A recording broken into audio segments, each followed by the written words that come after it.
Kaya balikan natin yung tanong, does brand always equal value? To me, not necessarily. Sige, sure, no, some brands, no, legit worth it.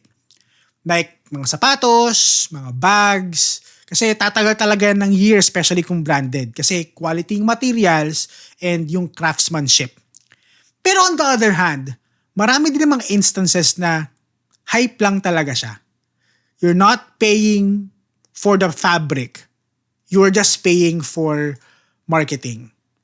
Okay, one example, I encountered this TikTok page na dinadissect niya yung isang t-shirt. How the t-shirt was made, yung fabric, yung stitching, yung mga features ng damit, and then may mga brands siyang feature na it's just purely for marketing.